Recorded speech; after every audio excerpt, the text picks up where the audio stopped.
नमस्कार मित्रांनो, लग्नानंतर होईलच प्रेम या मालिकेच्या आजच्या भागामध्ये मी तुम्हा सर्वांचे अगदी मनपूर्वक स्वागत करते। आजच्या भागामध्ये आपल्याला पाहायला मिळतं, नंदिनीचे वडील चिडतात आणि म्हणू लागतात, रोज हा जीवा माझ्या मुलीचं नाव घेतोय, रोज तिला चर्चेचा विषय बनवत आहे। मला एक कळत नाहीये की जीवाला नंदिनीसोबतचं नातं हवंय की प्रसिद्धीसाठी हे सगळं काही तो करत आहे। हे सगळं काही तो केवळ प्रसिद्धीसाठी तर करत नसेल ना।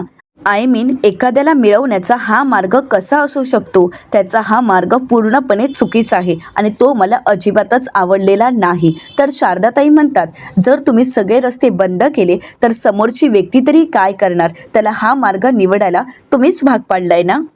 तुम्ही कान डोळे सगळं काही बंद करून घेतलंय आणि मन दगडासारखं कठोर केलंय। मग त्या व्यक्तीला तुम्हाला पारजर फोडण्यासाठी तो अजून कसे प्रयत्न करणार आणि कोणते प्रयत्न करणार? या पलीकडे अजून त्याच्याकडे कुठला पर्याय होता? तर आता मात्र नंदिनीचे वडील म्हणू लागतात, तू असंच बोलणार आहेस का? कारण तुला हे सगळं काही माहीत होतं आणि म्हणूनच तू त्या माणसाची बाजू घेऊन बोलणार आहेस। तर शारदाताई म्हणतात, असं काही नाहीये, पण मला माहीत होतं आणि म्हणूनच मी त्यांची बाजू घेत आहे, पण तुम्हाला मात्र काहीच कळत नाहीये। तर शारदाताई नंदिनीची समजूत काढत म्हणतात, नंदिनी, जे झालंय ते बदलता येणार नाही। जे काही घडलंय ते चुकीचं घडलं हे मला मान्य आहे, परंतु जीवाने तुझी कोणत्याही प्रकारची फसवणूक केली नाहीये। प्लीज त्यांच्याविषयी तुझ्या मनात एवढा मोठा गैरसमज निर्माण करू नकोस।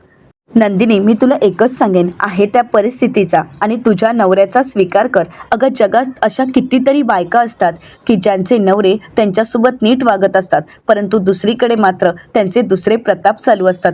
तरीसुद्धा आणि ते माहीत असूनसुद्धा कितीतरी स्त्रिया ते सगळं काही निमूटपणे सहन करत असतात, आपल्या नवऱ्याला पाठीशी घालत असतात। नंदिनी, अगं, जीवाची एक चूक, त्याने तुला विश्वासात घेतलं नाही हीच तर आहे ना, परंतु त्याच्या एका चुकीमुळे त्याने आतापर्यंत केलेल्या चांगुलपणाला तू मात्र विसर पाडून चालणार नाही। नंदिनी, जीवाने आतापर्यंत जे जे काही तुझ्यासाठी केले ते विसरून चालणार नाही। तर नंदिनी म्हणते, आई, तुझी काहीतरी गल्लत होत आहे। जीवानी जे काही केलं आहे ते मी विसरले नाहीये। जीवांनी माझ्यासाठी खूप काही केलं आहे आणि ते मी कधीच विसरू शकत नाही। माणूस म्हणून जीवा चांगलेच आहेत, त्याबद्दल मला प्रश्नच नाहीये आणि मी काही बोलतही नाहीये। तर आता नंदिनीचे वडील म्हणतात, नंदिनी, अगं, आता जीवा बाहेर काय वागत होता हे तू स्वतःहून पाहिलंयस ना। अगं, तुझ्या बापाची तो खिल्ली उडवत होता, तुझ्या बापाला तो लाईव्ह घेऊन सगळ्या जगासमोर त्यांची इज्जत घालवत होता आणि तरीसुद्धा तू असं बोलतेस। तर नंदिनी म्हणते, नाही बाबा, तुमचा गैरसमज होत आहे, जीवांनी असं काही केलं नाही। जीवा लाईव्ह वगैरे नव्हते, तर ते लाईव्हची प्रॅक्टिस करत होते। ते जे काही करत आहेत ते त्याचं त्यांना भान आहे। बाबा, मला माहीत आहे जीवा चुकले आहेत, पण त्यांनी फक्त ते माझ्या बाबतीत केलं आहे, पण तुमची ते मस्करी वगैरे करत नाहीयेत। आणि आई, तू म्हणतेस की जीवांना माफ करावं, तर अगं, मला एक सांग, आमच्या लग्नानंतर आमचं हे नातं स्वीकारणं आमच्यासाठी खरंच खूप कठीण होतं। आमचं नातं डिवोर्सपर्यंत गेलं होतं। डिवोर्स फाईल झाल्यानंतर सुद्धा मी आमचं नातं वाचवण्याचा प्रयत्न केला। मी त्यांना मनापासून आपलं मानलं होतं। कुठेतरी मला माझ्या आयुष्याचा ते भाग वाटू लागले होते आणि आमच्यात जर एवढी मैत्री वाढत होती आणि आमचं नातं जर पुढे जात होतं, मग त्यांनी हे सगळं काही मला विश्वासात घेऊन का नाही सांगितलं?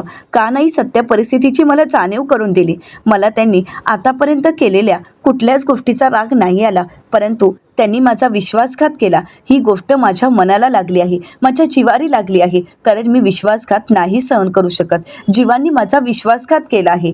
आई, या सगळ्याला फक्त जीवा कारणीभूत नाही आहेत, तू, काव्या, जीवा या तिघांना मी आपलं मानते, मी जवळचं मानते आणि तरीसुद्धा तुम्हाला काहीच मला सांगावंसं वाटलं नाही का? तुम्ही तिघांनीही मला अंधारात ठेवलं।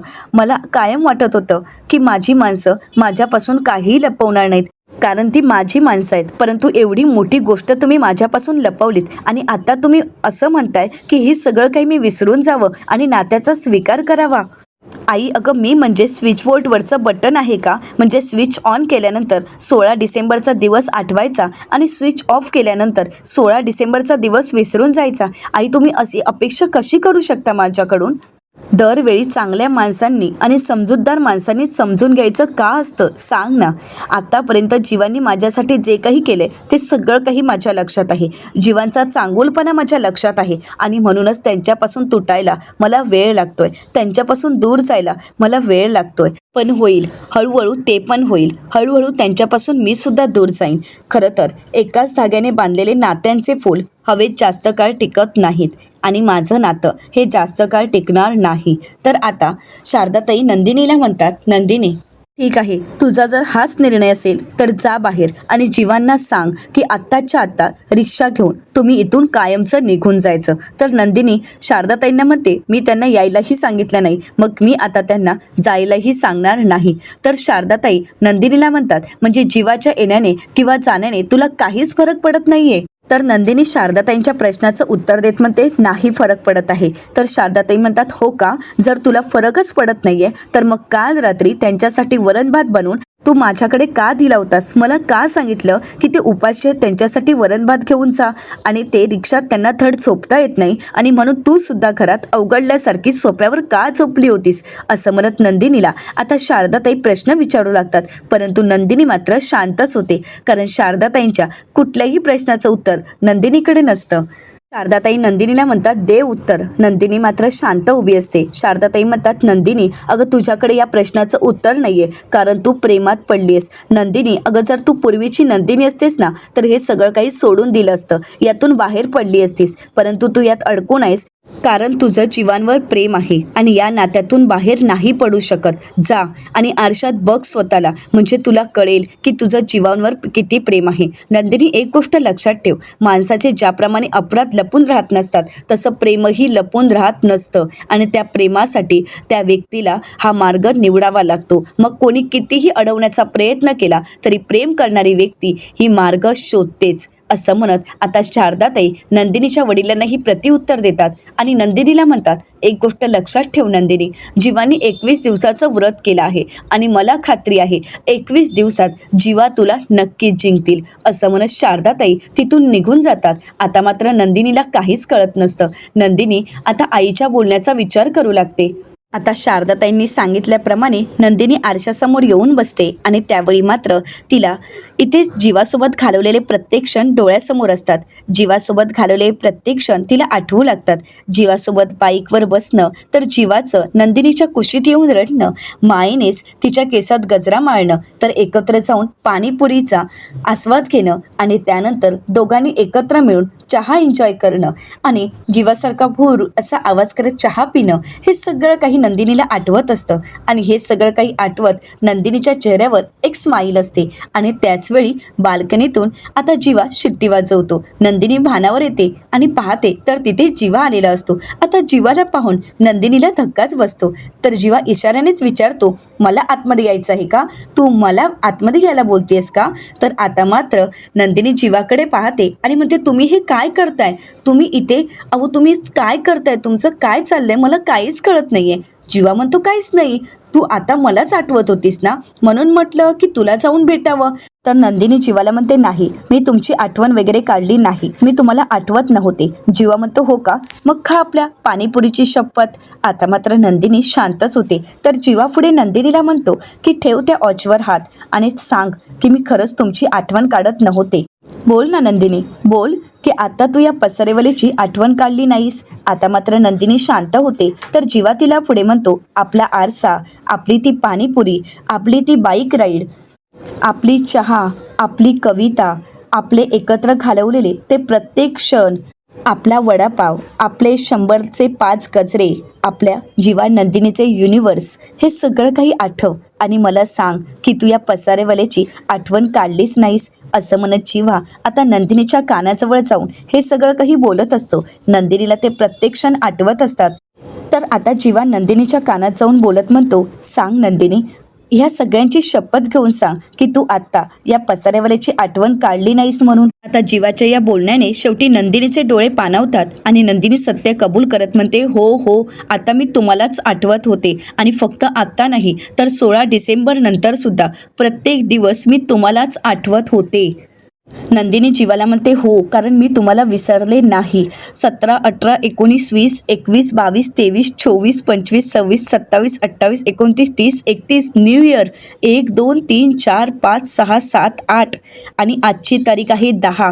प्रत्येक दिवशी मी तुमची आठवण काढली. असा एकही दिवस गेला नाही की ज्या दिवशी तुमची मला आठवण आली नाही आहे. प्रत्येक क्षणाला मला तुमची आठवण येते. प्रत्येक क्षणाला मी आपले प्रेम आठवते कारण माझं तुमच्यावर अगदी मनापासून प्रेम आहे. मी तुमच्यावर प्रेम करते जीवा, असं म्हणत नंदिनी आपलं प्रेम व्यक्त करते आणि जीवाची कॉलर पकडत म्हणते, हो माझं आहे तुमच्यावर प्रेम आणि मी ठरवलं होतं की 16 डिसेंबरच्या रात्री मी तुम्हाला प्रपोज करणार, माझं प्रेम तुमच्यासमोर व्यक्त करणार आणि त्याच तयारीत होती मी. मला तुम्हाला हेच सांगायचं होतं की आता बस झाला हा डिवोर्सचा खेळ. मला तुमच्यासोबत संसाराचा खेळ खेळायचा आहे. मला तुमचा हात आयुष्यभर हातात हवा आहे. हेच मला तुम्हाला सांगायचं होतं. बस झालं ते काउन्सिलिंग. पुढच्या महिन्यापासून ते सगळं काही बंद करूयात आणि आपल्या खऱ्या संसाराला सुरुवात करूयात. लग्नानंतर होईलच प्रेम, हे आता खरं झालंय. मी तुमच्या प्रेमात पडलीये, हेच मला तुम्हाला सांगायचं होतं जीवा, असं म्हणत नंदिनी खूप रडत असते. जीवा नंदिनीकडे पाहत असतो. नंदिनीचे अश्रू अनावर होतात. नंदिनी सगळं काही कबूल करून मोकळी होते आणि म्हणते, हो जीवा, माझं जीवापाड प्रेम आहे तुमच्यावर. नंदिनी आता खूप रडत असते तर जीवाला सुद्धा खूप वाईट वाटतं. जीवा नंदिनीच्या जवळ जातो आणि म्हणतो, चकाचक बाई प्लीज रडू नका ना. तर नंदिनी म्हणते, दूर व्हा, माझ्यापासून खरंच दूर व्हा. तुम्ही मला रडवलं आहे. हे सगळं काही तुमच्यामुळे घडलं आहे. तुम्ही मला विश्वासात घेऊन का नाही सांगितलं? का नाही हे सगळं सत्य मला तुम्ही सांगितलं? का माझ्यापासून हे सत्य लपवून ठेवलं? जीवा सांगा ना. तर जीवा नंदिनीला म्हणतो, हो सगळं सांगायचं होतं, सगळं तुझ्याशी बोलायचं होतं. जेव्हा जेव्हा हा बोलायचा विचार केला तेव्हा तेव्हा ही भीती होती की मी तुला गमावून बसेन. माझ्या भूतकाळातला पसारा जर मी तुझ्यासमोर मांडला तर वर्तमान काळात ते आवरणं सावरणं सगळंच काही कठीण होऊन बसेल. आणि या सगळ्या गोष्टीचा विचार करून मी आत्तापर्यंत गप्पा होतो कारण मला तुला गमवायचं नव्हतं नंदिनी. सगळं संपून जाईल याची भीती होती मनात. या जीवाला तू उभारी दिली होतीस, तो जीवा संपून जाईल, आपलं नातं संपून जाईल, आपली मैत्री संपून जाईल, या सगळ्याची भीती होती आणि म्हणूनच मी शांत होतो नंदिनी. नाहीतर मला तुला सगळं काही सांगायचं होतं. तुझ्यापासून सत्य लपवून ठेवण्याचा दुसरा कुठलाच हेतू नव्हता नंदिनी. फक्त तुला गमावण्याची भीती होती आणि म्हणूनच मी आत्तापर्यंत शांत होतो.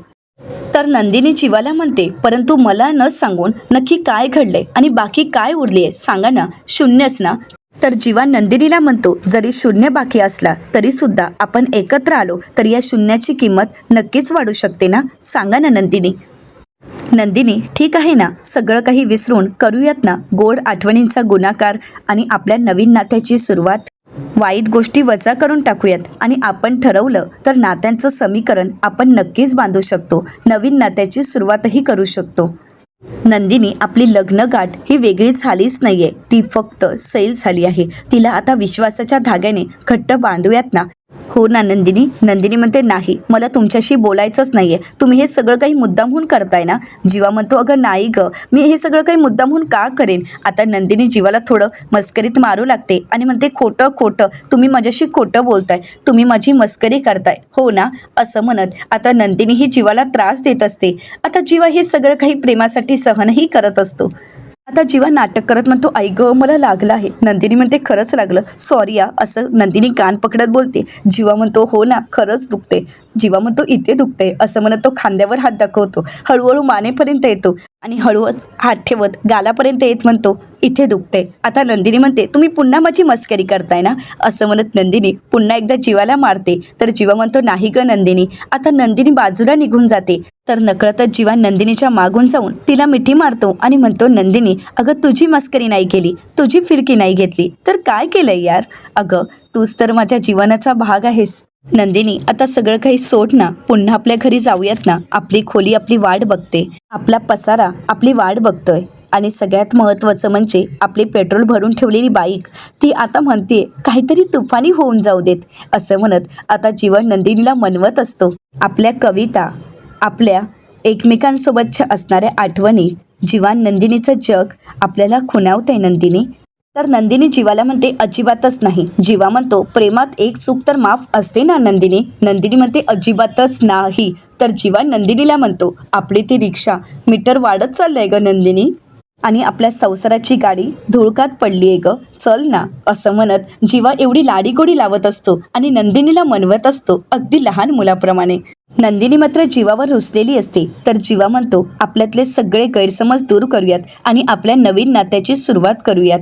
खरंच पुन्हा असं नाही होणार. नंदिनी म्हणते, प्रॉमिस. आता जीवा नंदिनीचा हात हातात घेतो आणि म्हणतो हो, जीवांदिनीचं प्रॉमिस. आता मात्र नंदिनी जीवाच्या प्रेमामध्ये हरवून गेलेली असते. आता जीवा मार्कर घेतो आणि नंदिनीच्या हातावर जीवांदिनी असा शब्द लिहितो आणि त्यानंतर नंदिनी जीवाच्या कानाखाली मारते आणि म्हणते, हा तुम्ही मला त्रास दिला त्यासाठी. असं म्हणत नंदिनी आता जीवाला बिलगते आणि आपलं प्रेम व्यक्त करते. तर त्याचवेळी आता नंदिनीच्या डोळ्यासमोर 16 डिसेंबरचे ते फोटो असतात जीवा आणि काव्याचे. आता ते फोटो डोळ्यासमोर आल्यानंतर नंदिनी डोळ्यावर हात ठेवते आणि म्हणू लागते, दूर व्हा. नाही, हे सगळं काही मला सहन होत नाहीये. प्लीज दूर व्हा. मी स्वतःलाच माफ करू शकत नाहीये, तर मी तुम्हाला कसं माफ करणार आहे. असं म्हणत नंदिनी इकडे तिकडे पाहते, परंतु तिथे कोणीच नसतं. नंदिनी पूर्णपणे त्या विचारांमध्ये हरवून गेलेली असते. परंतु ज्यावेळी ती भानावर येते आणि पाहते तर तिथे कोणीच नसतं. आता हे सगळं काही लक्षात आल्यानंतर नंदिनीचे अश्रू अनावर होतात. ती खूप रडत असते आणि त्याचवेळी तिचे बाबा त्या ठिकाणी येतात. तिच्या डोक्यावर मायाचा हात ठेवतात. नंदिनी पाहते तर डोक्यावर हात तिच्या बाबांचा असतो. नंदिनी उठून उभी राहते, स्वतःचे अश्रू पुसते आणि बाबांना विचारते, बाबा तुम्ही कधी आला तिथे. तर नंदिनीचे वडील नंदिनीला म्हणतात, बाळा तुझ्या मनातली घालमेल, तुझ्या मनातली चलबिचल मला कळतेय. नंदिनी म्हणते, नाही बाबा, मी एकदम ठीक आहे. तर आता नंदिनीचे वडील नंदिनीला म्हणतात, खोटं बोलण्याची कला तुझ्या नवऱ्यात आहे. तुला ती नाही जमणार आणि तुझ्यावर ते संस्कारही झाले नाहीत. त्यामुळे नंदिनी तू माझ्याशी खोटं नको बोलूस बाळा. मला माहीत आहे, मी माझ्या मुलीला ओळखतो. त्यामुळे तू कितीही मला सांगण्याचा प्रयत्न केला तरीसुद्धा तुझ्या मनात काय चालू आहे हे बाप म्हणून मला माहीत आहे. तर नंदिनी म्हणते, बाबा तुम्ही ऑफिसला जाणार होता ना. तर नंदिनीचे बाबा म्हणतात, हो जाणार होतो, परंतु मी आता घरूनच ऑफिस करणार आहे. तर नंदिनी म्हणते, म्हणजे थोडा वेळ आहे ना तुमच्याकडे. तर नंदिनीचे वडील म्हणतात, हो भरपूर वेळ आहे. तर नंदिनी म्हणते, मग आता तुम्ही थोडा वेळ योगा करा. बाबा मला माहीत आहे 16 डिसेंबरनंतर तुम्ही योगा केलीच नाहीये. म्हणजे 16 डिसेंबरला जे काही घडलं त्यामुळे माझं जग हादरून गेलं आणि तुम्ही मात्र स्वतःच्या शरीराकडे दुर्लक्ष केलं. बाबा योगा तुमच्या शरीरासाठी खरंच खूप महत्त्वाचे आहेत. त्यामुळे तुम्हाला आता वेळ मिळालाय ना, मग जाऊन तुम्ही योगा करा. तर नंदिनीचे वडील म्हणतात, मला त्याच वेळी शांत वाटेल ज्यावेळी हा जीवा इथून निघून जाईल. ठीक आहे, त्याने 21 दिवसाचं व्रत केलंय ना, मग 2 दिवस तर झाले आहेत. मग आता पुढचे 19 दिवस तो इथे नाहीच आहे असं समजून मी वागणार आहे आणि 19 दिवसानंतर तो इथून निघून जाणार आहे आणि तोही कायमचा. म्हणजे तुला कोणत्याही प्रकारचा त्रास होणार नाही. नंदिनी तू त्याचा विचार करू नकोस. तुझं त्याच्यावर प्रेम नाही आहे ना. आता मात्र नंदिनी बाबांकडे पाहते आणि म्हणते, बाबा अहो तुम्हाला योगा करायला सांगितलं ना, जा तुम्ही योगा करा आणि मला सुद्धा देवपूजा करायची आहे. असं म्हणत नंदिनी विषय टाळते. आता नंदिनीचे वडील नंदिनीला म्हणतात, हो हो मी योगा करतो आणि जातोय. असं म्हणत आता ते योगा करण्यासाठी निघून जातात. इथे मात्र नंदिनी जीवाचाच विचार करत असते. जीवावर आपलं प्रेम आहे हे नंदिनीच्या मनाला माहीत असतं, परंतु नंदिनी मात्र शांतच असते. तर दुसरीकडे पाहायला मिळतं, आता जीवा आपली रिक्षा पुसत असतो आणि त्याचवेळी आवाज येऊ लागतात. तर जीवा म्हणतो, काय गं कसले आवाज काढतेस तू हे. आणि म्हणूनच जीवा येऊन पाहतो तर गुड्डू एक्सरसाइज करत असतो. आता त्याला एक्सरसाइज करत पाहून जीवाला मात्र धक्काच बसतो. जीवा गुड्डूला म्हणतो, अरे हे काय करतोयस तू. अरे तू अगोदरच सिंगल फसली आहेस आणि मी फायटर असली आहे, मग तुला हे सगळं काही करायची काय गरज आहे. अरे असे वेडेवाकडे काही प्रयत्न करू नकोस, नाही आहेस त्यापेक्षा बारीक होशील आणि डंबेच्या आकाराचा होशील. कळतंय का तुला गुड्डू. असं म्हणत तो गुड्डूला समजावत असतो. तर गुड्डू पुढे म्हणतो, जीवा भैया तुमची बॉडी किती भारी आहे, तुम्ही मला सुद्धा व्यायाम शिकवा ना. म्हणजे मी सुद्धा माझ्या पिंकी समोर अशी एक्सरसाइज करून व्यायाम करून तिला सुद्धा इम्प्रेस करू शकतो. तर जीवा म्हणतो, हो का, मी इथे माझ्या बायकोला इम्प्रेस करायला आलो आहे. तर असं म्हणत आता जीवा आणि गुड्डू यांची मज्जा मस्करी चालू असते. तर गुड्डू म्हणतो, बाबूजींना तर योगा करायची सवय आहे. तर आता जीवा म्हणू लागतो, योगाने काही होत नसतं, ती तपश्चर्या करायला कोणी सांगितलं आहे. आणि त्याचवेळी नंदिनीचे वडील मॅट घेऊन आता योगा करण्यासाठी आलेले असतात. गुड्डू म्हणतो, जीवा भैया मागे येऊन पहा. तर जीवा म्हणतो, का आता काय आहे. तर आता गुड्डू म्हणतो, बघा बाबूजी योगा करण्यासाठी आले आहेत. आता जीवासुद्धा रिक्षातील मॅट घेतो आणि योगा करण्यासाठी निघून जातो. आता जीवा नंदिनीच्या वडिलांच्या बाजूला बसतो आणि त्यांच्यासोबत योगा करायला सुरुवात करतो. नंदिनीचे वडील जीवाला पाहतात आणि म्हणतात तू, तर जीवा म्हणतो तू नाही वो ओम. आता ते ओम म्हणायला सुरुवात करतात आणि म्हणतात गप्प बस, तू इथे काय करतोयस आणि तू इथे का आलायस. तर जीवा म्हणतो अहो तुम्ही एकटेच योगा करत होता ना, मग म्हटलं तुम्हाला कंपनी द्यावी आणि म्हणूनच मी इथे आलो आहे. तर आता नंदिनीचे वडील म्हणतात त्याची काहीही गरज नाही, तू आत्ताच्या आता इथून निघून जा. तर जीवा म्हणतो काय झालं, घाबरलात, माझ्यासोबत स्पर्धा करायला घाबरलात का. तर नंदिनीचे वडील म्हणतात स्पर्धेचा हा विषयच नाही आहे आणि योगा म्हणजे कुठली स्पर्धा नाही आहे आणि सगळ्यात महत्त्वाचं म्हणजे तुझ्यासोबत स्पर्धा करायला मी काही तुझ्या एवढा लहान नाही आहे. जीवा म्हणतो हारल्यानंतर सर्वजण असेच म्हणतात, जर हारण्याची भीती असेल तर पळण्याची गरज असतेच आणि म्हणूनच तुम्ही पळत आहात. तर आता नंदिनीचे वडील म्हणतात तुला काय वाटतंय मी इथून पळतोय, तुला माझ्यासोबत स्पर्धा करायची आहे का. जीवा म्हणतो तुम्हाला जर हारण्याची भीती नसेल तर मी स्पर्धा करायला तयार आहे. तर नंदिनीचे वडील म्हणतात चल मग काहीच हरकत नाही, लाव स्पर्धा आणि बोल ओमकार. आता जीवा दीर्घ श्वास घेत ओम असं बोलायला सुरुवात करतो, परंतु त्याचवेळी त्याला ठसका लागतो. जीवा म्हणतो प्रदूषण, मुंबईचं प्रदूषण आजकाल खरंच खूप खराब होत चाललं आहे. तर आता नंदिनीचे वडील म्हणतात प्रदूषण नाही, तुझी बुद्धी खराब होत चालली आहे. तुला काय वाटतंय रे, तू असं हसून दाखवणार म्हणजे तुझ्यावर सर्वजण विश्वास ठेवणार, म्हणजे तुला असं वाटते की तू जास्त बोललास म्हणजे तुझ्यावर विश्वास ठेवतील किंवा मोठ्याने बोललास म्हणजे तुझाच मुद्दा खरा आहे असं सर्वांना वाटेल का. तर तसं काहीही होणार नाही. तू कितीही काही प्रयत्न केलेस ना तरी तुझ्या प्रयत्नांना यश मिळणार नाही. एक गोष्ट लक्षात ठेव जीवा, ज्या व्यक्तीला ज्या गोष्टींची सवय नसते ना त्या गोष्टी करण्याचा प्रयत्नही करू नये. म्हणजे बघ ना, तुला ओंकार म्हणायची सवय नाही, ओंकार लावायची सवय नाही, तसंच तुला नंदिनीच्या मागे पुढे करायची सुद्धा सवय नाही आहे. त्यामुळे उगाचच तुला तिची काळजी आहे याचा आव आणण्याची काहीच गरज नाही आहे. तू जे काही आता करतोयस ना ते सगळं काही माझी मुलगी ऑलरेडी तुझ्यासाठी करत आली आहे. तुझ्या आवडीनिवडी, तुझ्या सवयी सगळं काही जपत आली आहे. पण तिला काय मिळालं, शेवटी तिला हा त्रासच सहन करावा लागला ना. पण मी आता तसं होऊ देणार नाही. आता तिला काहीही सोसावं भोगावं लागणार नाही, कारण मी तिच्यासोबत आहे. आता मात्र जीवा शांतच होतो. तर येणाऱ्या पुढील भागामध्ये आपल्याला पाहायला मिळतं काव्याचा जबरदस्त लुक आणि तिची जबरदस्त एंट्री आणि त्याचवेळी पार्थ मात्र फाईलमध्ये डोकं खुपसून तिथे येत असतो आणि त्याचवेळी काव्याचा त्याच्याकडे पाहताच तोल जातो आणि काव्या पडणार. तर शेवटी पार्थनेच तिला आधार दिलेला असतो आणि हे सगळं काही रम्याला अजिबातच आवडलेलं नसतं आणि रम्या तिथे धावतच येणार, परंतु त्या फाईलच्या कागदावरून रम्याचा पाय घसरतो आणि रम्याचं चांगलंच खमरडं मोडलेलं असतं. आता रम्या म्हणू लागते पार्थ तरी मी पडली आहे, प्लीज मला आधार दे, हात दे. आता पार्थ हात देण्यासाठी पुढे येतो, परंतु त्याचवेळी काव्या रम्याला हात देते आणि तिला उठवत म्हणते रम्या यापुढे कधीही पडलीस ना आणि गरज वाटली तर मला हाक मार, मी नक्कीच तुला हात देईन, मी तुला पुरून उरेल असं म्हणत आता काव्याने रम्याची चांगली चिरवलेली असते. आता काव्या रम्याला कशा प्रकारे धडा शिकवेल, तिची कशी फिरकी घेईल हे पाहणं अतिशय रंजक ठरणार आहे. आणि मित्रांनो, काव्याचा हा नवीन लुक, काव्याची नवीन एंट्री आता पार्थला प्रेमात कशी पाडेल हे पाहणं अतिशय रंजक ठरणार आहे. मित्रांनो, अशाच मालिकांचे नवनवीन अपडेट पाहण्यासाठी चॅनलला नक्कीच सबस्क्राईब करा. आजचा हा व्हिडिओ तुम्हाला कसा वाटला हे कमेंट करून नक्कीच कळवा आणि आजचा हा व्हिडिओ आवडला असेल तर व्हिडिओला लाईक करायलाही विसरू नका. व्हिडिओ पाहिल्याबद्दल तुम्हा सर्वांचे अगदी मनपूर्वक धन्यवाद.